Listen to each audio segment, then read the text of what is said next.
questão que fala assim, tá vendo? Como parece muito mais história do que língua portuguesa. Mas vamos ver se vocês não tiverem um problema com história, a gente pode levar como interpretação de texto.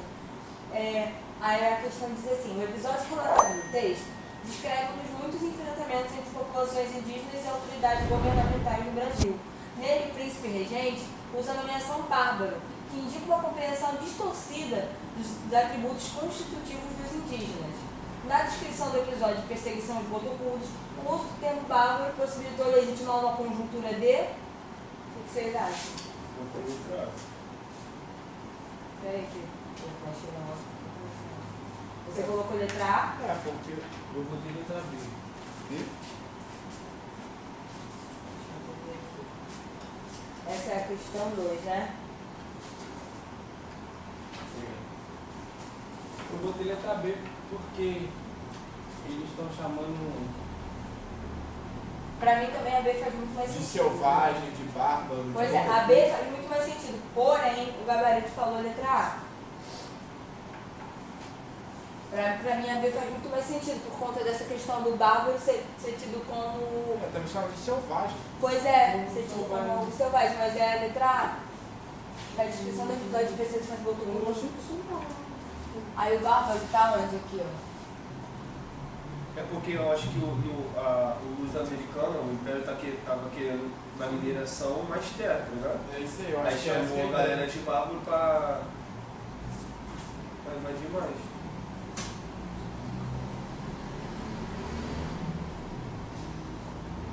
Não, é só aproximar aí.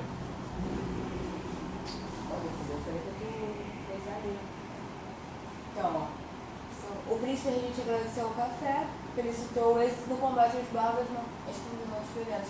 Você está falando da mineração, né? Por isso a questão da conquista de terras. Porque eles queriam as terras para mineração.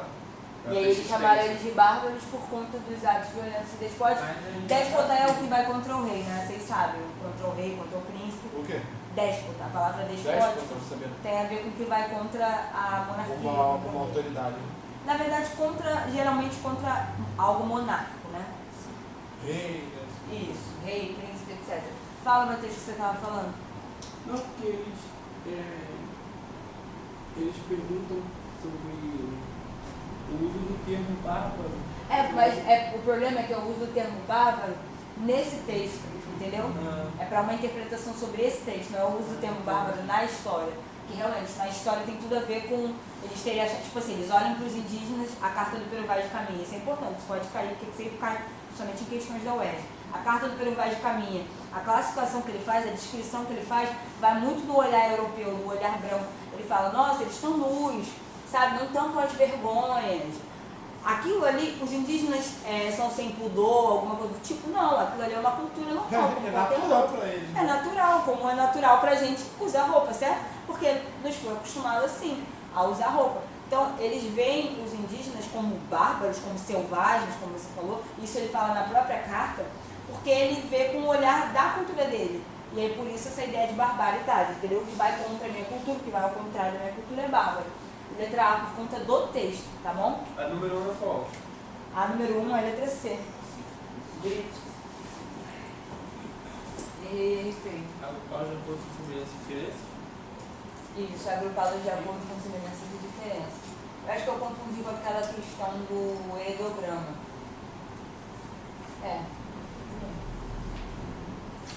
Vamos para... É um mesmo? Hã? Sim. Assim. Vocês querem que eu escreva no quadro, gabarito?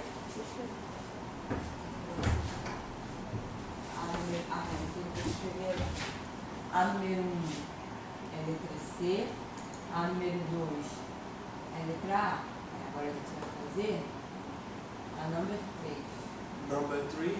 No hebraico, ok? E nem lembro os números hebraicos mais. Tem muito tempo que eu não estudo hebraico. Que isso? Sério, tem muito tempo que eu não estudo hebraico. Os números sempre foram minha dificuldade. Porque os números no hebraico, o hebraico tem uma coisa diferente das outras línguas, que é os números no hebraico em algumas coisas têm gênero. Então tem números no feminino e números no masculino. Então você tem que gravar os dois. Será que a ideia é tipo nosso, tipo 2, 2? Não, não é isso não. Não? Se o substantivo com que o número for concordar for feminino, no hebraico vai pro feminino. É basicamente isso que você está pensando, mas não é isso. O próprio número. A gente não entendi, flexiona o número 2. Aham. Se você falar 2 É porque cafés... não tem como a gente pensar na nossa língua, porque não existe na nossa língua. Exatamente. Só que dá pra compreender a ideia. No hebraico, até o você, até os pronomes, eles têm feminino e masculino. A gente usa você tanto para homens quanto para mulheres, certo? O hebraico não. O hebraico usa Você. at, não. Ah, At é para como- homem e atá para mulher. Ah, é como se a gente, ao invés de chamar de você, eu chamasse de vossá e ele vossou. Exato. É tipo isso. Mas é tipo isso mesmo. Que na nossa língua vai fazer sentido nenhum, porque isso não existe, né? Mas é sobre isso, então você tem que gravar muita coisa, porque tudo tem feminino e masculino, tudo. Não, mano, número português tem. é difícil pra cacete. Não, todas as línguas são difíceis e fáceis da sua medida. É porque pro falante nativo a língua sempre é fácil. Entendeu? Se você chegar pra alguém que fala hebraico desde que nasceu, ela fala, a língua é ridícula de fácil, porque ela aprendeu quando nasceu. Ou aprendeu no período de aquisição. Tá? Vamos para número 3? A número 3 fala assim, de acordo com o texto, o ineditismo estético é seguido de uma tentativa de nomeação. É um monte de palavra difícil, né? Nesse contexto, a nomeação tem a função de... E aí a gente tem que achar aqui o ineditismo estético. O ineditismo estético, se eu não me engano, é aquele outro texto que o Fabrício leu, não é, Fabrício? O primeiro? Deixa eu ver. É o do rinoceronte. Não, é a benção não. Ineditismo. Está abaixo do rinoceronte. Aqui, ó. A admiração estética é com frequência provocada pelo ineditismo. E aí a gente está falando de ineditismo. O que é ineditismo? Vem a palavra inédito, né? Então é aquilo que é único, que é exclusivo, certo? E aí ele está perguntando, vamos tentar, ó. A nomeação do desconhecido opera para torná-lo assimilável ao entendimento que procura recobrar-se de uma conoção. Um monte de coisa para dizer que nomear o desconhecido, né, torna ele algo da nossa realidade. Então, torna ele algo, como é que eu posso dizer, que seja aceitável. Porque Então distorce na verdade. Tipo isso. não deixa de ser, não é verdade? Que entra na questão aí. Vamos lá. Aí a resposta seria... Não, porque a resposta não é essa. Mas... Letra C. É uma Isso. cadência também. Eu botei letra C também. A resposta é justamente a letra C. Atenuar um estranhamento. Tá? Atenuar, vocês sabem que é algo de deixar mais lento, mais calmo, mais tranquilo, ok? Atenuar é a mesma coisa Atenuar que... eu pensava que era deixar mais nítido. Não, atenuar, tipo assim, sabe quando a gente fala fulano faleceu? Isso é uma maneira de atenuar, você não fala morreu. Porque o faleceu ele é mais calmo, mais tranquilo do que você ouviu morreu, entende? Ok? Meu pai morreu, foi pro céu. Você falar foi pro céu, Isso é eufemismo. dormiu com Cristo, esse tipo de coisa. O eufemismo é uma maneira de atenuar. Eu estava tentando lembrar dessa figura de linguagem, obrigada, inclusive. Por isso, atenuar e eufemizar é a mesma coisa. Tá? E aí aqui letra C, né? Então, vamos Vai.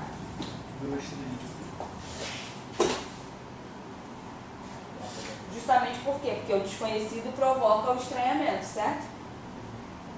E aí vou para o número 4. A número 4 diz assim, ó. Resultado do combate. Uganda foi aclamado vencedor. E de Lisboa se irradiou a narrativa que converteu o rinoceronte em patrono da boa blindagem e da bravura dos militares, na linha 6 a 8 aí. A frase sublinhada estabelece com a anterior uma relação de quê, pessoal? Consequência. Perfeito, consequência. A gente até deu uma olhada nisso no sábado, né? Foi no sábado. Que a gente falou sobre as orações coordenadas e sobre Só as aquela orações... pessoa fazendo assim agora. Oi? Assim. Duvido fazer 5. Eu? É. Por quê? Deus que me perdoe, vocês estão... Ai, vocês estão de Você tá sacanagem. com gabarito aí? Tô. Vê se é a letra C. Não, Não é a letra C? não. O quê? Letra B. Letra B? Deus que me perdoe fazer uma questão dessa. Senhor, como é que faz isso? Quê? Como é que faz isso? Número 5? Você tá de sacanagem? Tu acha que eu sei? Energia, que é física. Eu, hein? Detesto física, sempre detestei. Eu Graças. também, não gosto não. Gente, sempre odiei. Física, química e matemática. Bom, acho que a 7 dá pra gente fazer, não dá? Dá. Considerando, né, com base no trecho a seguir, responda as questões 7, 8 e 9. Aí o textinho aqui pequenininho. ver, interpretar, descrever e nomear não são atos mentais automáticos e dependentes de alguma verdade substancial, mas sim construções conjecturais da precária relação entre o mundo e a linguagem. O que ele está falando nessas palavras difíceis aqui? Que essa questão de construções conjecturais são construções da conjectura da pessoa que está olhando, da pessoa que está nomeando. Então, o que ele está dizendo? Ver, interpretar, descrever e nomear não são atos normativos, né, prescritivos, não é como a gramática, manda aquilo ali e acabou. Não, são interpretativos. Eu posso olhar, interpretar, descrever e nomear de uma maneira, ela de outra, você de outra, você de outra, você de outra, você de outra. Tudo bem? E aí, da precária relação entre o mundo e a linguagem, porque nem sempre a linguagem vai estar de acordo com aquilo que a gente vê, com aquilo que a gente vivencia no mundo, certo? Por isso que ele fala precária relação. Aí, número 7, considerando a articulação das ideias no trecho, o uso da estrutura não, mas sim, evidencia por parte do autor a adoção de um procedimento de quê, pessoal? Perfeito. Perfeito, pessoal. Que isso, meu filho? Você me odeia? Mas assim que a 6 é o que mesmo? 24, Ai, juro que você Pô, assim que eu demorei só com você não fazer da gabarito de algo que não é nem da minha matéria. Com certeza. 6 eu marquei a letra B. Olha eu. Já viu essa matéria? A 6 eu marcaria D. Não, esse Não. fato. Pra classificar isso. Não, eu tava conversando com o pessoal na última aula, você não veio, sabe? Caraca, Não foi. né? Na última aula eu tava conversando com o pessoal sobre dialética e contra-argumentação. Foi por isso que vocês interpretaram ou vocês já sabiam mesmo que era, O quê? que era contra-argumentação? Já sabiam, né? Não, eu fui por exclusão. Olha só, cara, falando na minha cara. Ó, tem nada a ver com parágrafo. Mas eu tava falando de Tem nada a ver com contra-argumentação no sábado, da questão da dialética, de você trazer um argumento que você acha, no caso da contra-argumentação, porque a dialética é completamente diferente da contra-argumentação, mas a contra-argumentação na redação, ou em qualquer texto, né, porque você pode escrever um texto com contra-argumentação, uma frase, a ideia da contra-argumentação é você trazer um argumento que você é contra, Que é mostrar verdade que ele para é alguns, fraco, né? que é verdade para alguns. E traz uma verdade definitiva. Exato, e você precisa mostrar que esse argumento que outras pessoas têm, ele é fraco, que ele não se sustenta, para que o seu possa parecer melhor, entendeu? Então essa é a ideia. Mas aí que você quer o gabarito de quê, Fabrício? Da 5 e da 6? A 5 é B, a 6 é A. Eu não entendo nada, então pra mim... Caraca, pensei que era. Aí você já vem com o sentimento com a pessoa aí que não sou eu, graças a Deus. Obrigada, Senhor. Acho que aqui também é de interpretação dos textos, então a gente pode... Vamos na número 8. Foi assim, ó. Como vocês me deram tempo de parar de falar de química nela, que isso me dá até arrepio. Vamos junto na número 8. Em construções conjecturais da precária relação entre o mundo e a linguagem, o autor destaca que a linguagem oferece uma representação do chamado mundo real, mas não se confunde com ele. Um trecho do texto que exemplifica essa perspectiva é... Ah, isso aqui? D.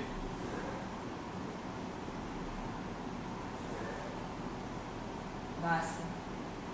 Perfeito. Foi o Fabrício que falou? Não. Quem falou dele? Jorginho. Foi o João? Joãozinho. Já estou até confundida as vozes, já nem sei quem é quem. A número 8 é a letra D. Por quê? Ele fala da questão mundo real, a linguagem traz uma representação, como eu falei para vocês, do mundo real, mas não se confunde com ele. Em Java ele se deparou com um rinoceronte e relatou então ter visto um unicórnio. Ele viu um rinoceronte, mas ele escreveu que ele viu um unicórnio. Então aqui ele viu o mundo real, Mentiroso. mas ele escreveu... Não é mentira. É ficção. Ah, tá, desculpa. Licença poética, licença literária. Tem unicórnio? O quê? Existe unicórnio? Cara, o que acontece? Existe um bicho que se assemelha a um unicórnio. Acho que Ele é já no... existiu. Já existiu e não existe mais, é isso? Porque o meu sobrinho fica assistindo TikTok, aí eu tava vendo Tanto que a palavra corno significa chifre. Sério? Um corno, um unicórnio. Que legal, cara. Achei Já foi sensacional. Sério? Sério, não sabia disso? Não sabia. Ó, um corno. Gente, eu não sabia. Ele é cheio de coisa. Não, cara. Mas é verdade, ó. Fala que é um unicórnio. Tipo assim, era um animal, Um tinha um único chifre. corno. Entendi. Não, valeu. Ele tinha que estar naquela casinha do... Valeu. Conhecimento importante. Respeito também. Respeito não é oral. Reginaldo, o que significa corno? Gente, olha esse cara. mó Já texto. foi quanto? Mano, o animal científico é um animal indefeso. Tem que entender isso, cara. Eu também já fui, então não posso falar. Cara, é complicado essa Eu, de situação. repente eu fui. Não, você não sabe. Você tá sem contato, você não sabe. Vamos lá. Que não sabe é o Se pior. já foi, tá tudo certo, tá tudo bem também. Pior corno é aquele manso. Olha aí. Gente, a do meu nome, tu quer ler, Fabrício? Alguém quer ler? Ele vai. Ninguém quer ler, só o Fabrício quer ler. Tudo bem, Fabrício, leia pra nós. Imagine se olhando.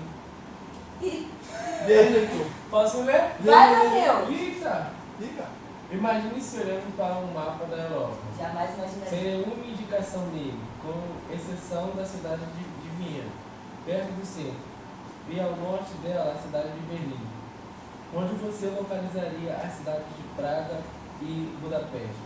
Para a maioria das pessoas que nasceram depois da Segunda Guerra Mundial, ambas as cidades pertencem ao leste europeu, enquanto Viena pertence ao oeste e, consequentemente, tanto Praga como Budapeste deveriam ser localizadas a leste de Viena. Mas olhe agora o mapa da Europa e veja a localização real dessas duas cidades. Budapeste, com certeza, está afastada ao leste, bem abaixo de Viena, ao longo do Danúbio. Danúbio. Isso. Mas Praga está, na verdade, mais a oeste do que Viena. Excelente. Isso aí é uma questão de geografia. Tipo, naqueles tempos a gente pensava que as duas cidades ficavam pra cá, sendo que na verdade eram de um lado e do outro. Tipo isso? Cara, eu não entendo muito de geografia. Marolo, Vamos ler a questão para ver se a gente consegue interpretar, senão a gente pula mesmo, porque eu não sou bom em geografia, não sou professor de geografia. A partir do trecho destacado do texto base e do exercício hipotético proposto nos anos de 1960 pelo psicólogo social Serge Moscovitch, que é o cara que escreve esse texto aí, que o Matheus acabou de ler, observa-se que certa subjetividade afetou a interpretação e a nomeação do espaço europeu. Ou seja, ele está relacionando esse texto aqui com aquele texto do Rinoceronte, que fala sobre nomeação, tal, mundo real, né, as questões que a gente acabou de ver de interpretação e tudo mais. E aí, essa subjetividade é explicada pelo quê? O que vocês marcaram aí? Vocês marcaram o quê? B de bola? É isso mesmo. Aí, ó, nem precisou saber de... Não sei se vocês sabem, mas nem precisou saber de geografia. Regionalização associada ao contexto geopolítico singular. Justamente, né? Porque eu ia falar pra você, Fabrício, não sou muito bom em geografia, não sou professora de geografia. Porém, como eu estudo um pouquinho de geopolítica, porque eu faço Sebrae, que está no curso da Israel, Palestina, blá blá blá, o contexto geopolítico daquele momento, daquela cidade, daquele estado, enfim, ele conta muito, porque a gente pensa assim, eu pensava pelo menos quando criança, não sei se vocês pensavam, eu achava que o mapa era uma ideia perfeita daquilo que o mundo era. Sendo que na verdade é achatado, assim. Pois é, e não é, na verdade o mapa, ele vai de acordo com a visão daquela pessoa que fez a cartografia daquele mapa. Então por isso a questão tem essa resposta. Regionalização associada ao contexto geopolítico singular. Vai ser de acordo com o contexto. Por exemplo, tem uma pessoa, eu não sei qual é o nome da pessoa, que fez um mapa antirracista aí, que ela faz a África gigante. Porque a África no mapa é pequena, e aí dá a ideia pra gente, além de toda a ideia de que a África só tem fome, só tem miséria, dá a ideia pra gente pelo mapa que a África é um país e não um continente, porque é muito, muito pouco, né, muito pequeno. Então, assim, é de acordo com a visão da cartografia de quem faz o mapa, tudo bem? Por isso, o contexto geopolítico. A linguagem, gente, vai começar na 10. Putz, o texto. Alguém quer ler esse texto? Salmo 119, vamos ler. Eita, glória. Mateus, quer ler o texto? Eu quero. Não é salmo, mano. Sério? 123, cadê? É a página 8 mesmo, né? A número 10. Esse grandão aqui? É, você quer ler? Maravilha. Vai, Vamos lá. Matheus. Ó, paciência.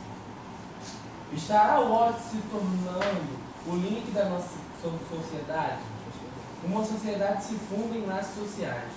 Laços sociais podem ser do afeto ou do interesse. Estamos juntos em sociedade porque, apesar de nossa diferença quanto Quanto aos meios que um partido queira adotar, temos algum acordo sobre os fins. Pessoas que amam seu país divergem quanto ao meio de torná-lo próspero, mas todas desejam a prosperidade. Porém, quando meu amor vira violência, é porque quero a vitória do meu grupo. Não importam os meios. Quem sente e age assim, quer destruir o outro. Meu Deus. Estaremos vivendo um tempo... Sem emoções, por favor. Preciso destruir. O filósofo Thomas Hobbes dá 3 causas para a violência entre os homens. A primeira, o desejo de lucro. Uns, por serem pobres ou gananciosos, atacam quem tem para tirar seus bens. Mas essa causa só gera alguma violência. Não basta para torná-la total. A segunda causa é inversa à primeira, e pior que ela. Os que têm bens atacam preventivamente quando temem ser roubados. No primeiro caso, temos uma violência original, como a do adolescente que furta um celular. No segundo, temos uma violência em segundo grau, muitas vezes preconceituosa, como a de linchadores e justiceiros. O que generaliza a violência não é a primeira causa, a ganância dos necessitados ou maus, mas a precaução dos que têm a perder, e sim agem preventivamente querendo impedir um ataque que talvez jamais ocorresse. Só uma pontuação, Matheus, rapidinho, se você continuar lendo. Acho importante a gente falar disso, não só por questões de vestibulares, mas por questões humanitárias. Há um tempo atrás, aí, eu acho que há uma semana, não sei se vocês viram no jornal, um casal retirou um rapaz negro de dentro do carro dele e bateu nele, botou ele sentado no chão e bateu nele, uma mulher e um homem, porque, segundo eles, o rapaz tinha roubado o carro, sendo que o carro era do próprio rapaz. Então, acho que o texto também fala um pouco disso, dessas pessoas ricas já verem pessoas mais pobres, que no Brasil não se dissocia de olhar pessoas pretas, né, pelo olhar racista, pelo racismo estrutural da nossa sociedade, e acharem que, por a gente ser pobre, seja nós brancos ou pessoas negras, a gente já vai roubar. Entendeu? Então, aquele olhar que a gente recebe quando a gente entra no shopping Leblon ou anda na praia, aquele olhar assim de a ver essa pobreza me roubar, né? Então, É verdade. então, menos, João Pedro. Então, só pra gente pontuar aí algo do nosso cotidiano, da nossa vivência. Sem bobeira vocês dois. Pode continuar, Matheus, desculpa. No mundo dos direitos, é melhor soltar um culpado do que punir um inocente. Não dá pra ter emoção nesse texto. Matheus, sem comentário do leitor? Meu Deus. Esse texto tá me emocionando também. Vou de novo. No mundo dos direitos, é melhor soltar um culpado do que punir um inocente. Na guerra, é melhor matar o inocente do lado inimigo do que correr o risco de morrer. A violência das pessoas de bem pertence à guerra, não ao mundo da lei. Assim, pessoas indignadas com a violência urbana cometem violências de segundo grau, que atentam contra a vida. Essa violência preventiva é a mais preocupante, pois representa a falência do Estado e torna o conflito absoluto. Há uma terceira causa para a violência, diz Hobbes.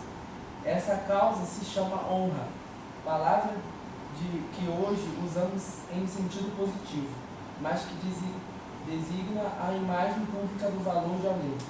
Isso pode ser pior do que os conflitos por bens, porque nesses há uma certa racionalidade. Quero ter mais, quantifico o produto do roubo, mas a honra não se mede. A luta pela honra é de morte. Essa causa é a mais insondável e menos previsível.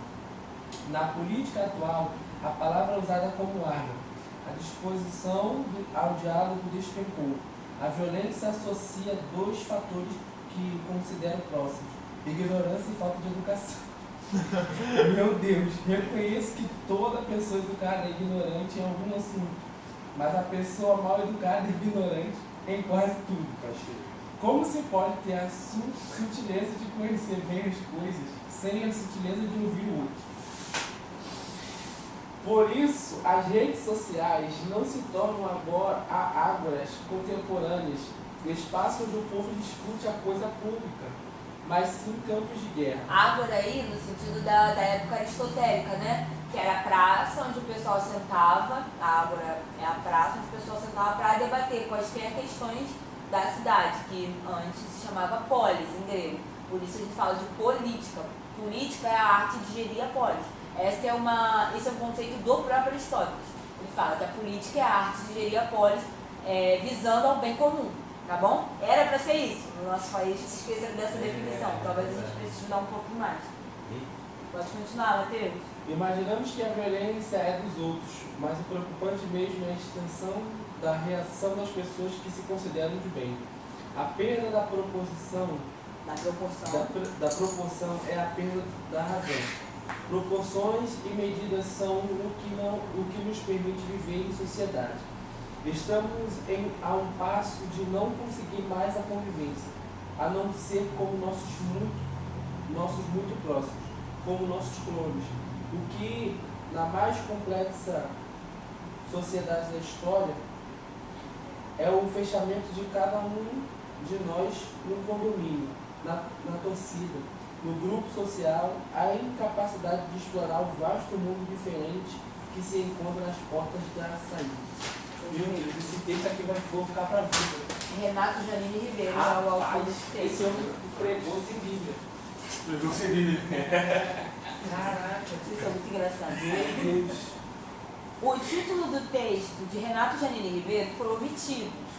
A expressão que melhor contempla a ideia central do texto, servindo de título, é... O que vocês acham? Marquei letra A. Eu fiquei letra C. Alguém mais marcaria outra coisa? Dou tempo para vocês pensarem, se vocês quiserem. Acho que é a... Sei lá, acho que é a C.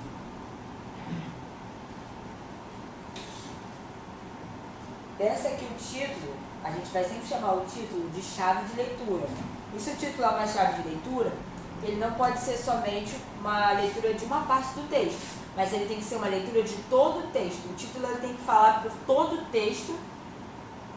Só de você olhar para ele, você entende que ele é como se...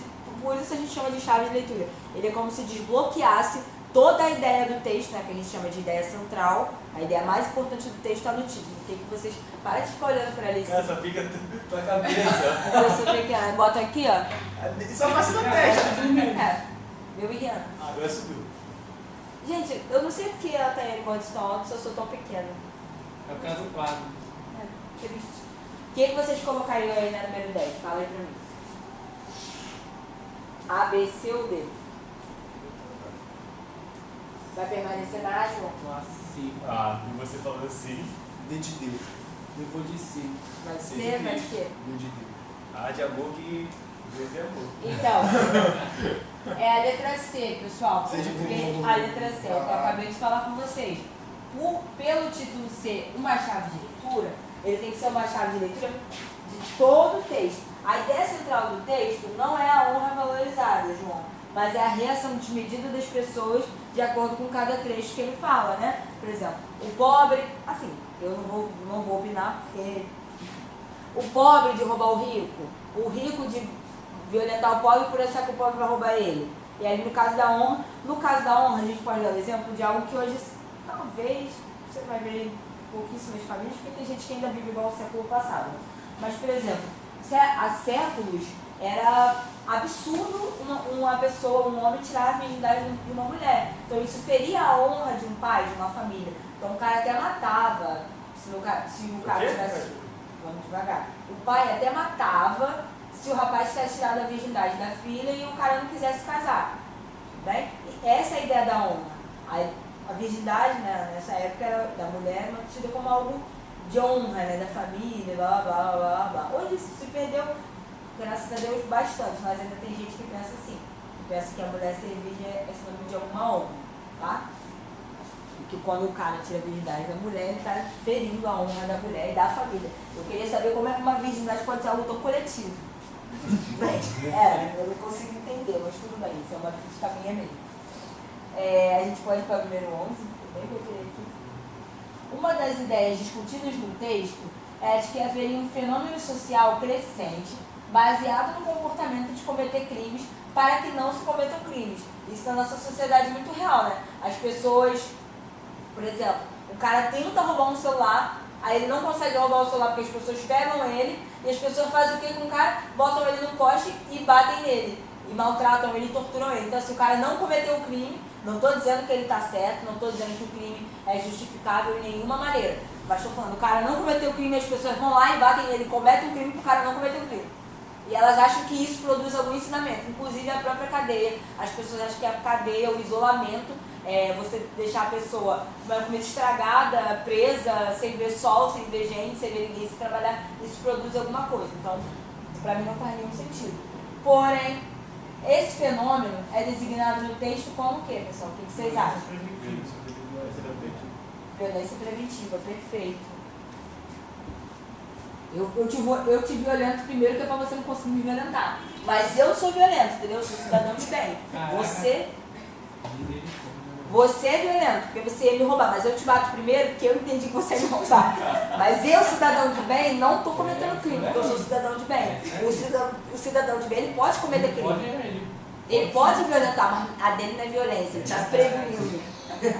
A gente só pode levar isso no deboche, porque se a gente levar isso a sério, a gente surta. É sério, Sobre isso tá tudo bem. é sobre isso, não tá nada bem. Meu Deus, o momento que a gente está vivendo, né? Olha, Por meu isso que Deus, do país. a crise social que a gente está vivendo, pelo amor de Deus. Partiu o Canadá. Partiu o Canadá. Que adianta? É pra deixar o Brasil largado aqui na mão desses lobos? Deixa isso aí, Gente, por favor, Não saber do Brasil. por favor, eu tenho uma filha pra ser criada. Eu queria também pra meter o pé daqui. Eu não, eu quero continuar no meu país. Passa Amada Brasil nada, Vambora, ô! Santa Amada Canende. É verdade, né? Canende, Se for Canende. embora, ele tá largando, né? Pois é, mas vamos lá, deixa eu ficar quieta Eu aqui. nasci em João Pedro, nasci no Fala, Deus. Deixa eu falar com vocês, por favor. A referência ao filósofo Thomas Hobbes no terceiro parágrafo. Vamos ao terceiro parágrafo. Volta lá no texto. 1, 2 e 3. Aqui, ó, o filósofo Thomas Hobbes dá 3 causas. Aí, a referência ao filósofo Thomas Hobbes no terceiro parágrafo constitui o seguinte tipo de argumento. Isso vocês sabem, de autoridade, né? Aqui eu fui por Como exclusão. assim? Como é, gente? Quê? Aqui Não eu sentiu o cheiro do texto?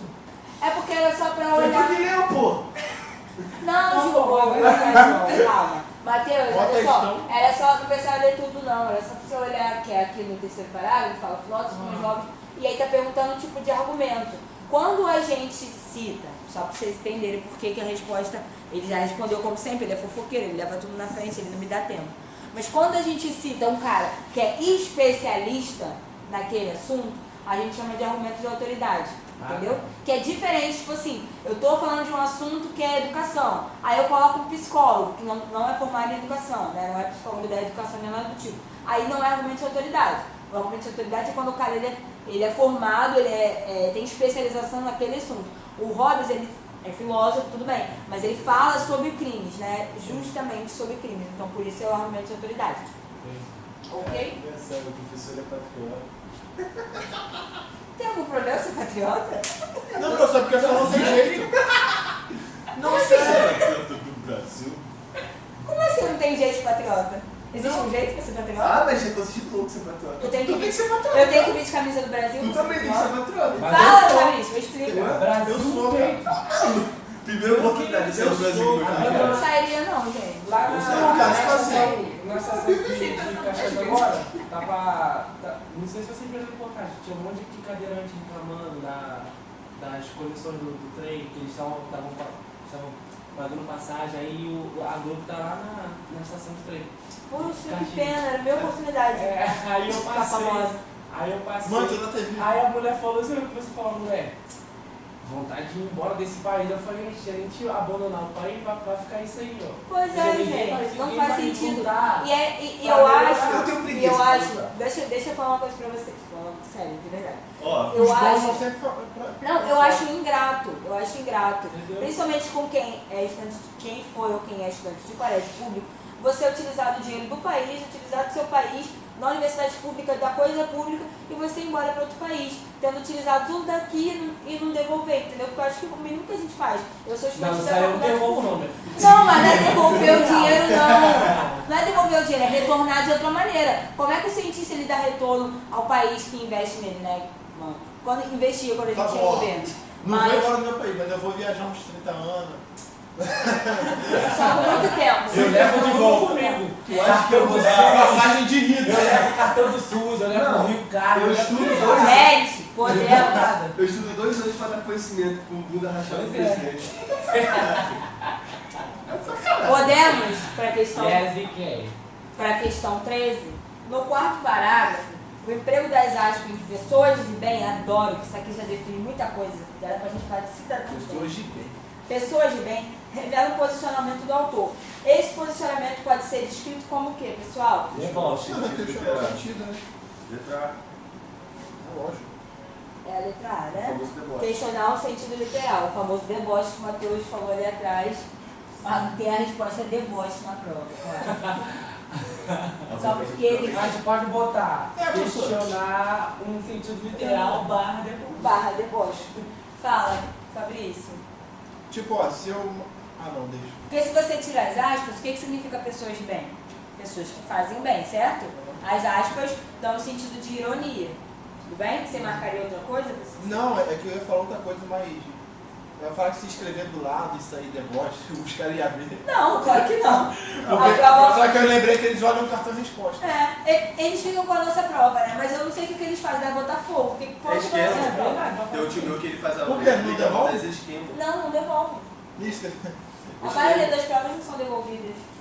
Gente, a Tayane só imprimiu até a 14. Mas... Ah não, só até a 14 mesmo. que vai Caramba, embora. Tayane. Não, tá certo. Ó, Porque essa prova foi menor. É. 14 questões só na prova? Não, meu bem, é 50. porque o resto vem em espanhol. Tu quer fazer a prova de espanhol aqui? Eu não falo espanhol, eu falo com isso. Aí, vou te falar, eu acho inglês mais fácil que espanhol. Que? Espanhol é mais fácil. Eu acho inglês mais fácil que espanhol. Eu também acho. Inglês mais fácil. Tô que falando espanhol. sério, Eu acho espanhol muito difícil. Não, ele falou que ele acha inglês mais fácil que espanhol, entendeu? Não, Ele falou o inglês é contrário. mais difícil. Eu não, Não mano. acho não. Inglês é uma Sério, língua cara? muito pobre. Eu acho. Eu falando coisa assim. Eu indo pra lá. Detesto Eu acho esse o país. inglês mais difícil porque ele é muito verbo.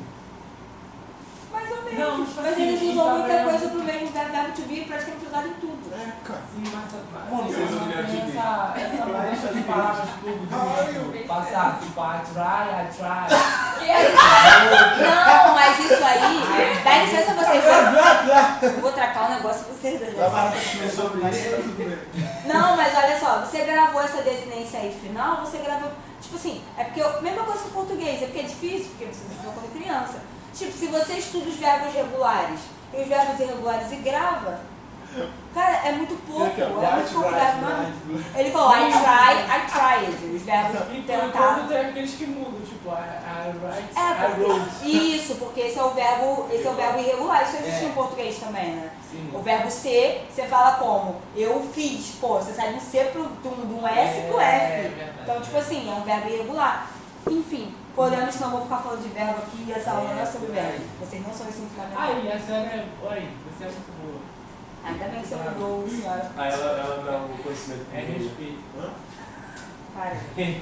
Como se pode ter a sutileza de conhecer bem as coisas sem a sutileza de ouvir o outro? Linha 31. No texto, essa pergunta serve de justificativa para a afirmação que a antecede. De acordo com essa justificativa, a pessoa mal educada é importante por quê? Caraca, Letra A. eu não fiz. Lê. Ah, eu chutaria C. C de Cristo. Não. Não, mas peraí. De acordo com essa justificativa, a pessoa mal educada e ignorante. É ignorante por quê? É ignorante. Por quê? Qual é o porquê dela ser Peraí, ignorante? como você pode ter sutileza pensando bem as coisas? Eu botei letra A porque. Você botou o quê, Matheus? Porque não aceita tempo. Não, pera. O que é alteridade? Alteridade é diferença, né? Mudar de opinião? Ah, então é A mesmo. É a diferença. Pra mim né? seria A. Não. É a letra A mesmo. Que as outras não fazem sentido. Preste atenção só nas respostas. Ó, a pessoa, né, como como é que a pessoa pode conhecer tudo, mas não consegue nem ouvir o outro? Então, pô, é porque ela não questiona dogmas? Não faz sentido. Não defende opiniões? Não faz sentido. Não aceita derrotas? Não faz sentido. Então é a letra A mesmo. Ela não aceita as diferenças, as mudanças de opinião, justamente.